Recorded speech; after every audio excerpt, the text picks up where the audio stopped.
Are you ready to transform your team in 2026? Well, if so, you have landed on the right training. My name is Beth Cannon, and I am so excited to walk you through content from my new book. It's called Transform Your Team: How to Fix What's Broken and Build What Matters. And this training is called How to Build a Team Culture That Thrives Together. So get ready to dive in. And grab a pen, grab some paper. You'll see some resources here on this page for you, and we'll email you some resources as well that I want you to be locked and loaded and ready to truly make some changes that you need to make on your staff this year. So if I'm new to you, my name is, again, it's Beth Cannon. I am a business and leadership strategist in early education. I have been in this industry almost 3 decades, which is crazy because I don't even feel like I'm 3 decades old, but here we are. And I'm excited to deliver this information to you because I believe this: the leader of a school sets the tone of the culture. So you are going to learn a lot of really great things today. If there's an opportunity for us to work together, I'd love for you to check out some of the trainings that I do at bethcannonspeaks.com. One thing we have specifically coming up, it is our Learn to Lead Leadership Certification Program. So be on the lookout for that. And if you haven't grabbed a copy of the book, I want to encourage you to do that. You'll have an opportunity to do that by the end. But I absolutely love watching teams transform. And so let's dive into the content today. You see, there is a wake-up call. There's a broken record that I hear from school leaders everywhere, and it goes like this: no one wants to work anymore. Why is everyone so fragile? People can't execute. Why am I walking on eggshells? Why is everyone so emotional? Why don't we feel like a family anymore? And in this post-COVID utopia that we're living in, this is what we know. The world is 25% more anxious and depressed. So how do we take the brutal facts of the current reality and create cultures that make us really want to hang out at our schools? So I've got lots of tips and tricks for you today. I'm going to give you the 3 key points to transforming your team up front, and then we're going to break it down. The first is going to be diagnose the disconnect, figuring out what's going on. Then I'm going to help you design the direction that you want to go. And finally, I'll give you some tips to develop a team that delivers. Now, I believe this wholeheartedly, that a leader's energy sets an emotional contagion, meaning that the energy that you come into your building with every single day sets the tone. So if you're anxious, if you're depressed, if you're on edge, if you're living in a state of constant coping fatigue, wondering, is it Groundhog Day again? Who's going to call out? What little friend is going to be in my office this week? You're not alone. And there are some remedies, but you've got to figure out what the root cause is. Sometimes when you walk into your building, it feels like everything is on fire, and fire is a contagion. So think of the emotional contagion as a fire. And I want to tell you this up front. If it feels like everything is on fire, you may have an arsonist. I know I sure did on my team. And in chapter 3, it's called The High Cost of My Hesitation. I tell you about the time that I allowed an employee, someone who was on my leadership team, who had been on my leadership team a very long time, that took the magnifying glass that I had used to examine what's happening on my team. And this person used that magnifying glass to start a string of fires that would take months to extinguish. And I don't want you to have to live in that same pain. So I'm going to invite you today to really pay attention to the tension, because burnout is often a symptom of misalignment. You need to be clear on your vision and your values, because what you value is going to determine what you do. And so maybe if you look at this scale of matches and say, on a scale of 1 to burnout, where am I? If you're a freshly struck match, that's great. So many leaders that I talk to right now feel like they are literally those ashes on the ground, and I want to help you get out of that. So what's your story?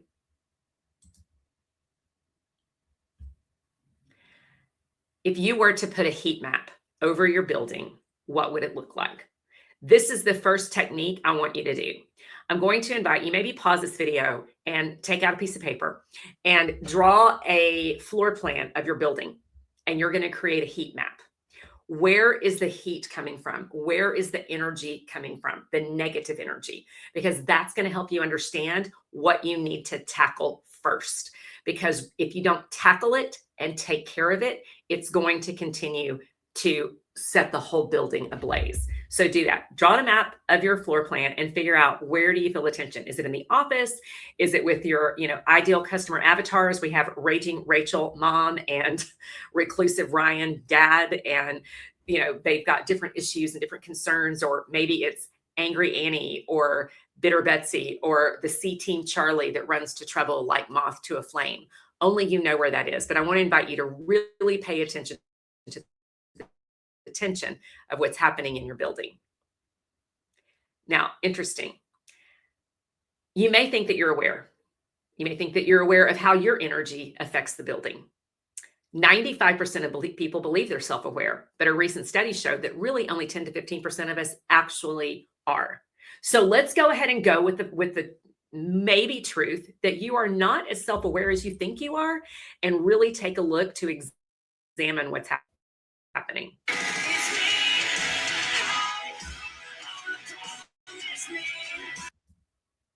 Maybe it could be you. Because this is what we know. The example you set is the culture that you are going to get. So are you positive? Are you energetic? Are you encouraging? Are you humble? Are you willing to listen? Think about the best leader that you've ever had. What were the qualities and characteristics of that person? What about that person inspired you and motivated you to move on and to lead up and to do well? That's the kind of leader that you want to be. You want to be the leader that inspired you first. So as we walk into the content, one key question I want you to consider is, how did you shape it? And how are you willing to shift it? Do you realize your impact? Getting honest with yourself today is going to help you create a better tomorrow for both you and your team. So here are some key questions for you to truly think about. You cannot fix what you will not face. Where have I mistaken being kind for being unclear? Where has my hesitation cost the team? What have I tolerated that contradicts our values? And what emotional weight am I carrying that is not mine? Now, keep in mind, I'm going to give you guys a copy of the slides. You'll be able to access the slides if you want to be able to go back through, so you don't feel like you have to screenshot as we're walking through this. But you need to know, first part is called Diagnose the Disconnect. That's the first section in the book. And it starts with, you need to check your own pulse. Back in the days, a long time ago, I'm an old school aerobics instructor. And when I was trained during the middle of class, like right at the height of the bell curve, when everyone's heart rate is super high, you stop and you take your pulse. I don't know, to see if you're dying, to see how, what was the point? But we don't do that anymore. But it was to see, like, how hard are you actually working? So how hard are you actually working? How hard is your nervous system working to try to keep yourself regulated and everyone in your school regulated? It's just simply an acronym for pause. Pause and pay attention to the tension. The U is uncover. What can you uncover today that's going to help you move that needle forward for tomorrow? And then listen. Are you really listening? Are you busy talking? A lot of leaders I know really like to talk a lot. I'm a talker. I'm a speaker. I love to talk.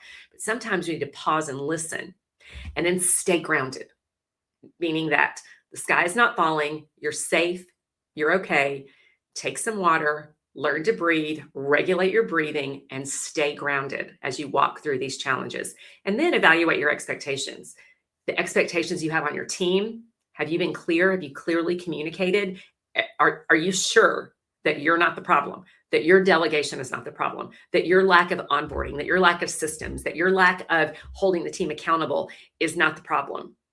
And then what expectations are you putting on yourself? So those are some things to think about as you pause to reflect. But I want you to know this: your culture is not accidental. Your culture is a combination of what you create, what you celebrate, and what you tolerate. So we're going to break that down in just a few slides. What you create. Are you creating clarity or are you creating confusion? You know, a lot of leaders that I talk to aren't clear with what they want, with what they need, with what their expectations are. They think that they gave their people a paper manual like 10 years ago when they onboarded and they should know all the rules. They signed off on it. They ought to know. Likely, you, like me, are creating some confusion on your team, and you have to be mindful of that. And then, what are you tolerating? Do you have a culture of avoidance where you avoid having those hard conversations, where you avoid addressing tardiness, absences, attitude, a lack of energy, a lack of working? I mean, it's called work for a reason, right? We got to work. That's why we're here. We're all here because we're here because this is work. So do you have a culture of avoidance or a culture of holding people accountable and helping them understand their role in ownership? And then finally, what do you celebrate? Do you celebrate effort? Like, yay, you're here today. It's fine that you're 17 minutes late. We're just glad you showed up. No, your people need to show up on time and ready to go.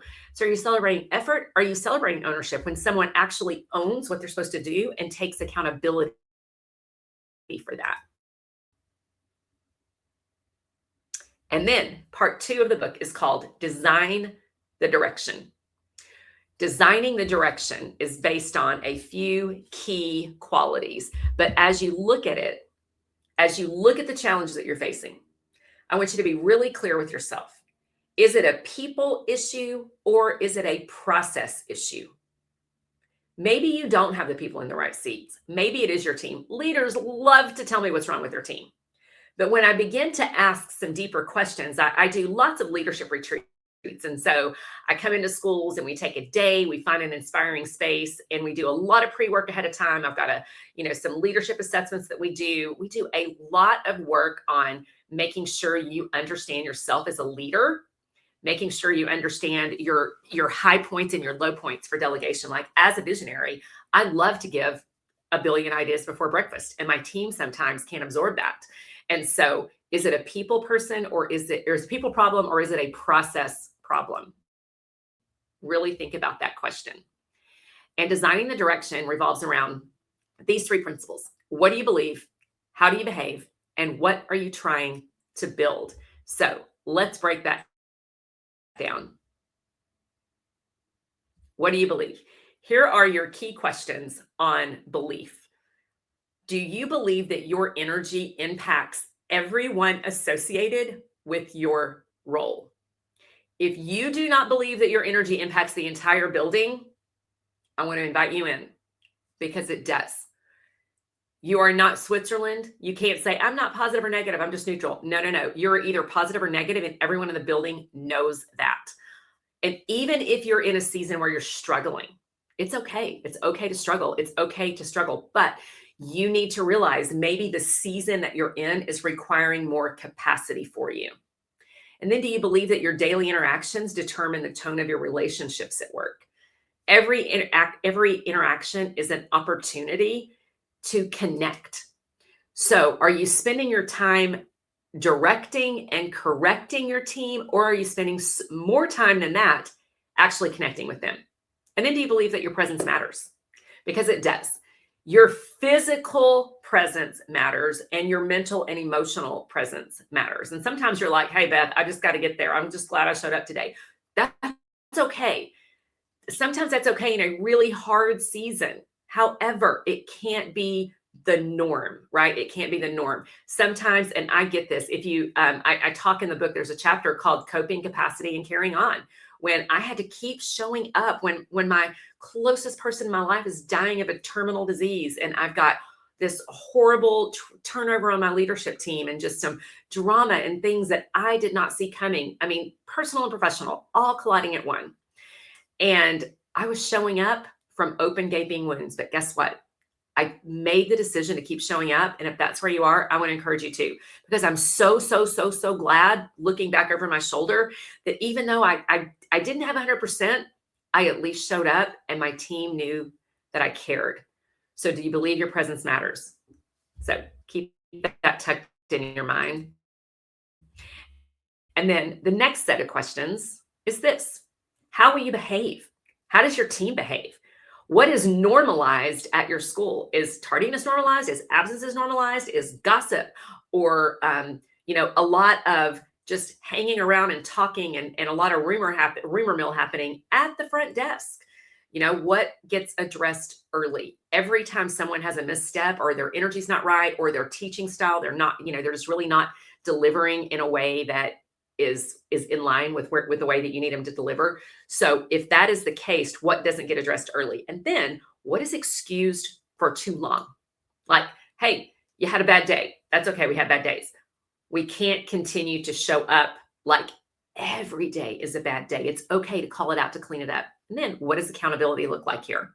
You as a leader, you're the one that not just holds people accountable, right? Because what is even holding people accountable? I don't want to hold anyone accountable anymore. I want people to have ownership of their role. So how have you taught people to take ownership of their role? And this next one is really hard. How do you hold space and uphold standards? Also a chapter in the book. What you feel is real. Accountability is up. Accountability is down. Sorry. Absenteeism is up. Attitudes are off the chain.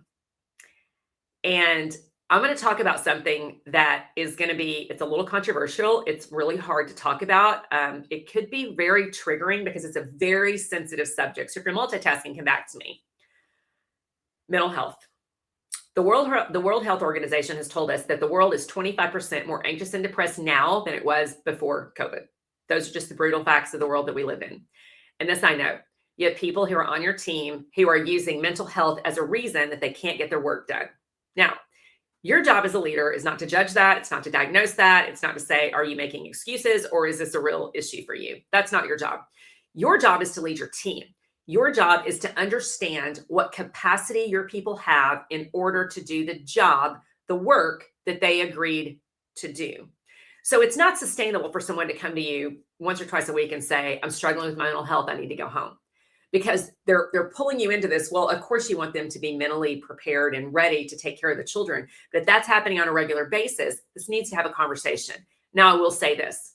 This is a very sensitive subject because people who are struggling with a true challenge could be eligible for accommodations under the American Disabilities Act. And you as an employer need to be very mindful of what your responsibilities are to provide accommodations. You need to go through what's called an interactive process. Now, this training is not about that. I give some resources inside of the book, but you need to understand what that looks like. However, conversations are important. Someone can't just say, I'm depressed, I need to go home, and you say, okay, never have any discussions about it. Here's the question. When someone uses mental health as a reason for why they can't get their work done, your questions are this. Are they telling you because they need support and they need to say, hey, I'm struggling. These are some accommodations that I need. Or are they telling you this is an excuse as to why they don't want to or can't get their work done? There's a big, big difference. So it's the leader's tightrope, right? Like, how do you hold space for true challenges? Because you believe them. They're not lying. Like, these are true challenges. But how do you help people understand to communicate with you what they can carry in a season? And it's all around having the courage to have that conversation. And it's all right to say, hey, let's chat. Tell me how I can support you. And then what tools do you have? Because if someone is constantly getting the flu, right, you're going to say, hey, go to your doctor and get a Z-Pack, or hey, take some vitamins, or let's talk about hand washing, or are you getting your sleep? There are ways to avoid sicknesses in lots and lots of cases if they're taking care of their physical health. What are they doing to take care of their mental health? And maybe you can not judge, not diagnose, but just help guide. Responsibility.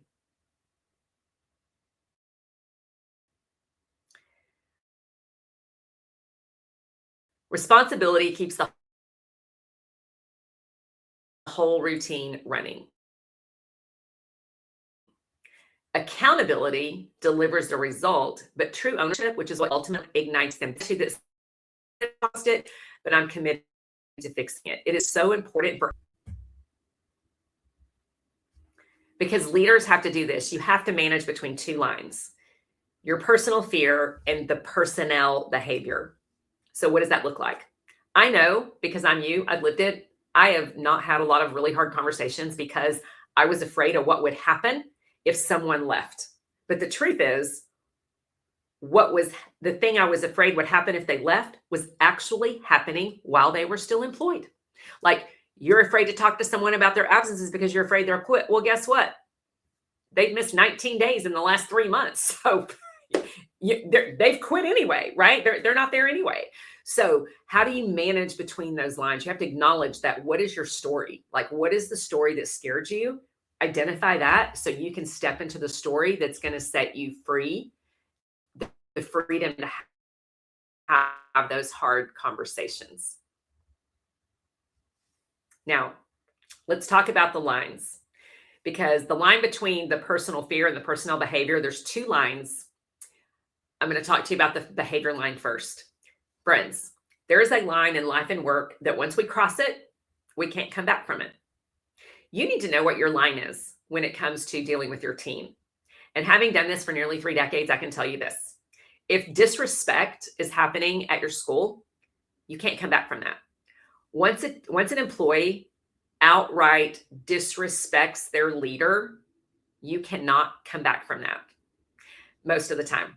Very rarely have I seen that turn around. And if you continue to allow it, that's what you're going to continue to get. So what does it look like? Above the line behavior. People see it, they own it, they solve it, they do it. Like, hey, I see what's happening. I know that I know I'm the issue. This is what I'm going to do to correct it. This is my role in this. Remember, it's work, right? Work takes work. Jobs are not meant to be easy. They're not. Jobs have challenges. Every job has challenges. Some in more challenging seasons than not. But that's above the line. Below the line is this. I'm just going to wait and see. I'm going to show up when I want to. I'm going to wait and see if she talks to me about it. Or they wait for people to tell them what to do. You might say this is lazy. Maybe they just haven't been trained. Maybe they don't know. Like McDonald's teaches, if you can lean, you can clean, right? So I say in childcare, if you can share, you can care. Meaning that if you can share your words and share your gossip and share whatever it is you want to share, you can also care for the children. That's my role. Also, people can say, oh, that's not my job. Not my job. In a small business, a micro business, a teeny tiny world like we're living in, everyone has a role, but the job of everyone is to support the team at large and keep the children safe. That's our job. And everyone is responsible for that. Everyone has a role in that. Also, pointing fingers, blaming, shaming, playing head games. And then my least favorite is, I don't have the energy for that. That's below the line behavior. Now, let's talk about the other line is the fear line. When you're above the line, you can act in consistency. You give clarity. You are clear because you know if you confuse, you lose. And you have the courage to do hard things, realizing that sometimes you might have to move out of the comfort zone into the discomfort zone in order to get some things done at work and to move the needle forward. Below the line, and that's people pleasing. And this is one of the number one problems that women leaders have. If you're a female watching this, this is a struggle that you may have. Also, micromanaging. And here's the deal. I have been guilty of micromanaging a person's job load because I didn't trust them. I didn't trust that they would get it done. So I went behind them and said, oh, I had some extra time, so I got that done for you. And in the back of my mind, knowing full well, I had an expectation that this deadline would get met. And based on their previous behavior, they weren't good at meeting deadlines. And I didn't have the energy to deal with someone not meeting a deadline or not getting something done. So I just did it myself.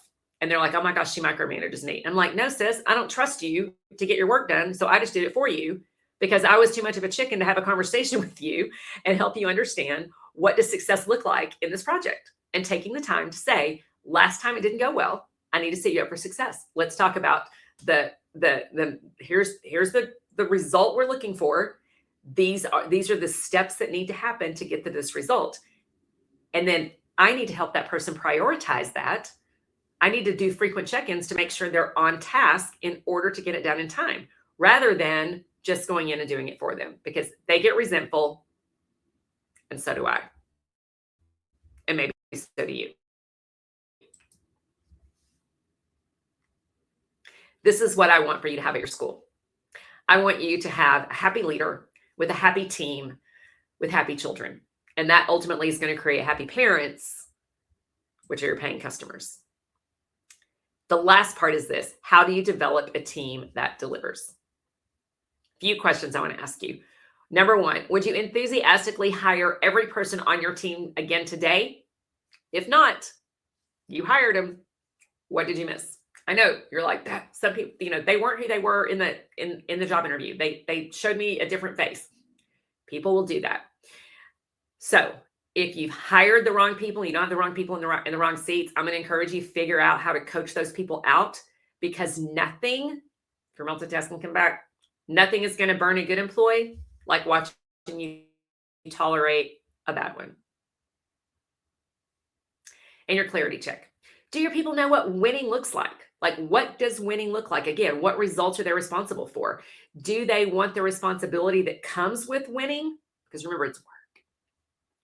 And are you building leaders? Are you building dependency? Do you have a culture of what's called learned helplessness? This is an actual thing that happened. It was a study done in the 70s with rats, and they kept making a few rats like work for the reward, and then another rat they were just giving them reward, and the other rat didn't have to work. The other rat just sat back and was like, "Bring it to me, I'm helpless." Learned helplessness. You can teach your team to depend on you, and some leaders are. Your superpower is in saving people, and it feels good. You're a helper, right? It feels good to save people. But I'm not sure that the leaders who do this realize how you're crushing your culture and teaching your team codependency, because it kind of feels good for people to depend on you. But then you're exhausted because you're trying to hold up everyone and yourself. And here's the hard truth. You cannot build a future with people who refuse to grow. And that's not harsh. It's just honest. You cannot build a future with people who refuse to grow. And maybe you don't have the right people on the right team. And not that your teaching staff has to be of this mindset, but anyone who's on a leadership team, and if you're watching this, you're a leader. You need to be ready to grow. So here's the leadership shift I want to invite you in. Stop carrying what should be owned by other people. Stop fixing what you should face, and start building what lasts. So that's the leadership. And what I want to remind you of this: the only backup plan is to get back up. I talk a lot about this theme in the book. I talk about, a time when something had happened a long, long time ago when I was much, much younger. I took a story that happened in my family and I tucked it in my soul like a time capsule that kept me stuck in ruminating a stress loop and a fear loop for years and years and years. And until you can step into the story that sets you free, you're going to stay stuck in the one that keeps you from getting back up and moving forward. You're not a victim. You are not vulnerable. You are a leader, and you have power, and you have the power and the energy to transform the team to be the team that you're going to want to lead into the new year. So your next step, you don't need to overhaul anything. You just need to align what matters most. So I'm going to invite you guys, if you don't have it, scan this code, go to Amazon, buy this book. Inside, you're going to get lots of resources. I've given you some resources just now for attending this training, but there's some additional resources inside to transform your team. It's part stories and part strategy. I really, really, really bare my soul. A lot of vulnerable moments. But I wanted to write a book that was real. I didn't want to write a book where you can learn from other people's examples or just learn some practical theories and frameworks to put in place. It's messy. And it's messy because we're messy humans. People are messy. And because we're messy, we mess up. And so I share with you a lot of mistakes I made, even as a leader who has led for a long time. I mean, I'm a certified leadership strategist, a CEO, I'm a speaker, I teach and train, and I still mess up. So No one is above struggles and things that happen in your leadership. It's okay when things happen, but what's not okay is to stay stuck. So I want you to be able to transform your team. So hopefully you'll grab that book and then come follow me. I'm at Beth Cannon Speaks on LinkedIn, Facebook, and Instagram. And because you're on this training, it automatically added you to my email list. I love to send lots of emails, and they're all helpful. I mean, I usually don't try to spam you. We've got lots of trainings that happen. I do leadership cohorts, I do keynote speaking, and team building training. So if I can help you or support you to deepen your leadership practice, find me, BethCannonspeaks.com. And thanks for listening.